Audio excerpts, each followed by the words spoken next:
I think every music nerd has that one band that they've always been meaning to get into, they just haven't fully taken the plunge. And that band for me, as ashamed as I am to say it, is Primus. Of course I've heard Primus before. From looking at their discography, I think I know 1 or 2 songs from their first 6 albums. I've even been to a local Primus tribute cover show, but I've never listened to any of their albums all the way through. But I aim to change that today by listening to their 9 studio albums in one insane marathon. If you're a Primus diehard, it could be fun to hear someone's first impressions of albums that you know like the back of your hand. And if you're a new listener like me, this could serve as the starting point for your own Primus journey. Dude, I am so ready to get my Frizzle Fried and my, pork soda'd. I don't know. For years, I'd heard the anecdote that Les Claypool auditioned for Metallica after Cliff Burton died, but I'm now realizing that Primus's debut came out in 1990, 4 years after he somehow secured an audition in the biggest metal band in the world. Crazy impressive. Okay, first impressions. It's kind of insane to open your debut album with a partial rendition of YYZ by Rush. Bold choice.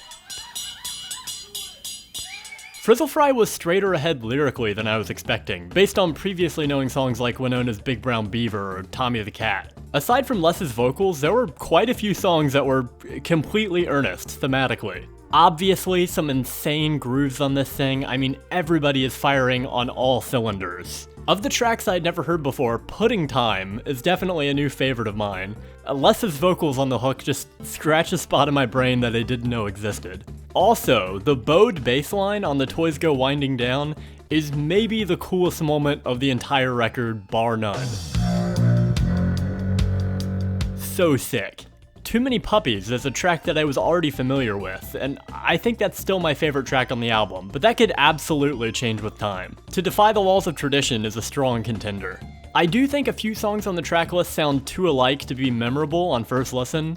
Without vocals, I probably couldn't tell you which was Mr. Know-It-All and which was Spaghetti Western, at least without re-listening to the album. But overall, a solid debut. The sound is already there. Primus knew who they were immediately. It's like they were created ex nihilo and immediately started jamming. Great stuff.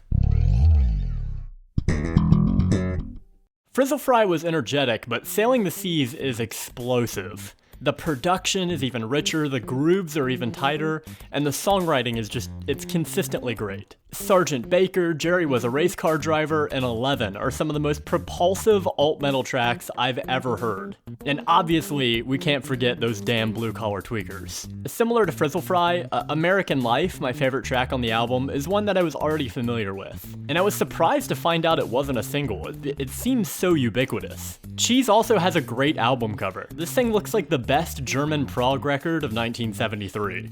Just awesome stuff. Overall, I think Sailing the Seas is a super strong follow-up to Frizzle Fry, and it's, in my opinion, a superior record. It's like the perfect distillation of who I knew Primus to be before starting this video.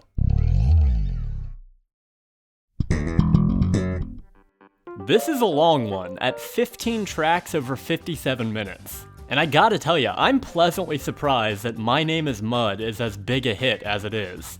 It's a great song, but it's pretty brown, so I was amazed that it was consistently in their top 5 on their profile, at least for the duration of this little social experiment.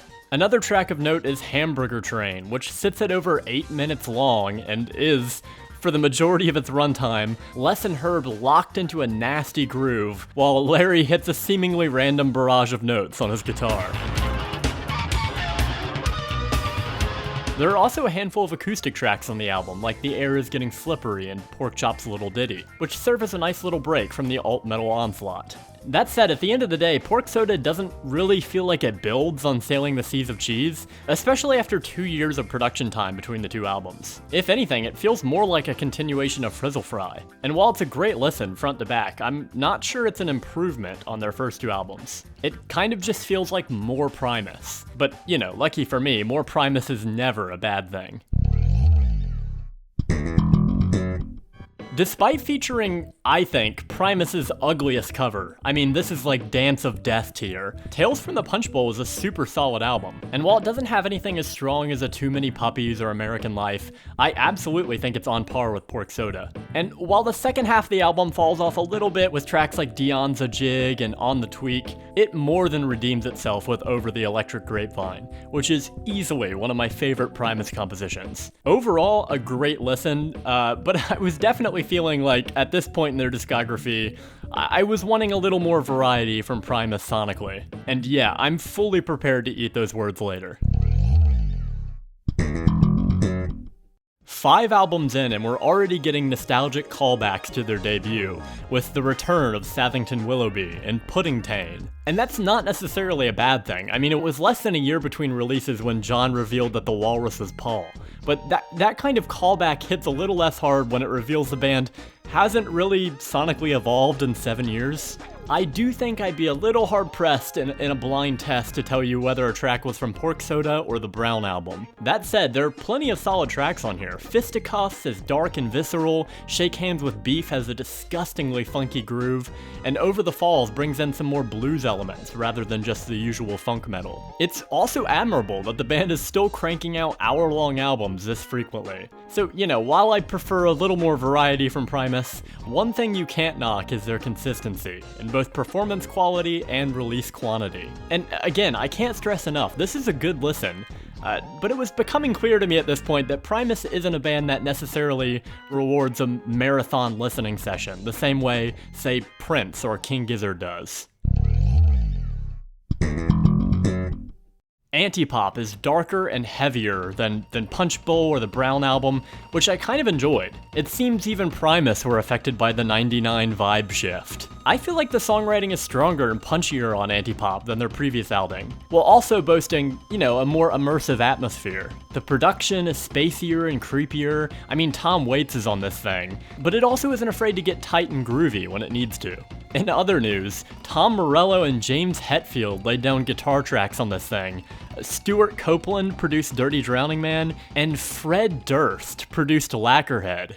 Despite the star power in the studio this time around, apparently the recording sessions were super tense amongst Primus members. I guess we can be thankful that it was Black Album tense and not, you know, Sane Anger tense. So yeah, Antipop rocks. It isn't Primus's best album, but it might be one of their coolest.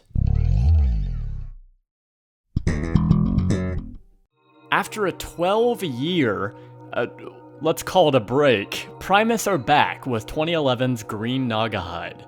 This album is immediately much darker than anything they had done prior, even Antipop. Primus had covered heavy subject matter before, and tracks like Mrs. Blaylene, but stuff like Jilly's on Smack from this album are just straight up depressing. In general, it seems like this new version of Primus had kind of traded in whimsy for weirdness, if that makes sense. Almost shifting away from the fun factor of Primus and more angling for that Mr. Bungle creepy weirdness. Listening to Green Naugahyde feels like watching the Mike Myers Cat in the Hat movie. Look, I'm a girl. That said, there are still a few great tracks here, namely Tragedies A Coming and More on TV, which are fantastic. Not a bad album, and I'm sure for Primus fans it was super exciting at the time, but in a vacuum, I'm not sure Green Naugahyde would impress upon you the talented songwriters that Primus really are. 2014's Primus and the Chocolate Factory saw Herb returning to the kit to make a prog version of the Willy Wonka soundtrack. We truly live in the weirdest timeline. We also have Larry on vocals for I Want It Now, ironically making this one of the band's most collaborative albums, seeing as how the tracks weren't originally written by Les. To be honest, beyond the novelty of Primus doing a cover of the Willy Wonka soundtrack, I'm not sure the Chocolate Factory has that much going for it. It's far from bad, and it's kind of fun sonically to see the band just throw themselves at such a weird concept with 110% effort. But if you're interested in this kind of idea, I'd recommend Shoo Shoo's cover of the Twin Peaks soundtrack over this.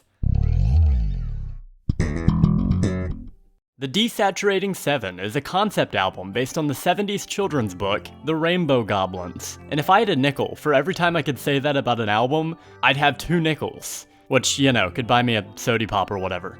I kinda like the medieval sounds they're incorporating into some of their compositions here, and it was fun hearing Justin from Tool as the narrator on the opening track. But honestly, overall the moments that stuck with me from this record were few and far between. I will say, the vibes seem less tense than they were on Green Naugahyde and Chocolate Factory. This feels like it was more of a laid-back, fun time for the band. But honestly, I'm not sure if I'd be able to tell you if a riff came from the Seven or the Scheme. And you can't really revisit individual tracks from this album since it so heavily relies on the continuing story. That would be like only listening to the soliloquy section from 2112. I kind of buried the lead at the beginning, but if you really want a great Rainbow Goblins concept album, check out The Rainbow Goblins by Masayoshi Tanaka. The Desaturating Seven is still a fun time, and not bad by any means. But I think to cleanse the palate, I'm just gonna start from the top and throw on Frizzle Fry and Sailing the Seas.